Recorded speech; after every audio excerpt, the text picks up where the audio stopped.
Bonjour, bienvenue sur Journal du Geek, c'est Anne et je suis donc encore du côté de LG pour vous présenter en fait ce fameux module, le LG Cam Plus. Alors le LG Cam Plus, qu'est-ce que c'est? Je vous avais déjà dit dans la vidéo du G5 qu'on pouvait changer le bas tout simplement. Et bien c'est exactement le cas ici, c'est un module qui va se plugger à la place de ce qu'on connaissait au niveau de la place, de la batterie classique, et on y met là un module, le LG Cam Plus, qui est en fait une batterie couplée, donc une batterie de 4000 mAh au lieu des 2008 classiques, avec des boutons au-dessus. Voilà, alors je vais vous montrer les boutons. Vous pouvez voir une molette pour zoomer, dézoomer, le bouton, le déclencheur, et un autre bouton à côté qui est en fait pour lancer des vidéos. Ici c'est juste pour locker les boutons tout simplement, pour verrouiller les boutons, c'est assez simple. Et on va le tester directement comme ça, je vais vous montrer. Et c'est pas mal du tout, en fait là on va zoomer tout simplement, voilà, avec la molette. Et à partir de là, on peut voir qu'on prend une photo, c'est assez rapide. Alors en prise en main, j'ai essayé quand même.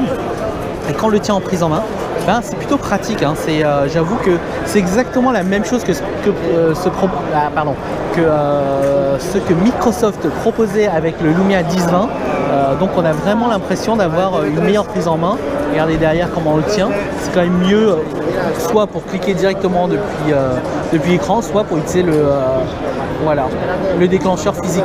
L'avantage par rapport à un Sony Xperia Z5 par exemple, qui a aussi un déclencheur physique, c'est que le bouton du coup est plus gros, est plus sensible, et ça permet de moins trembler, parce que mine de rien sur un smartphone, quand c'est intégré directement sur la tranche, en général on a tendance à trembler quand on appuie sur le déclencheur, et là on n'a pas du tout cet effet, et c'est assez intéressant.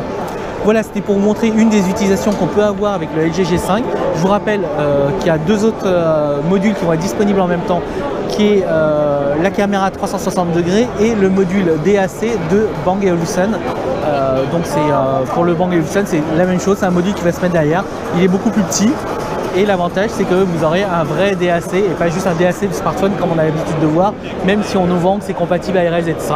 Tout dépend du DAC et on le sait très bien. Voilà, je crois que j'ai à peu près fait le tour.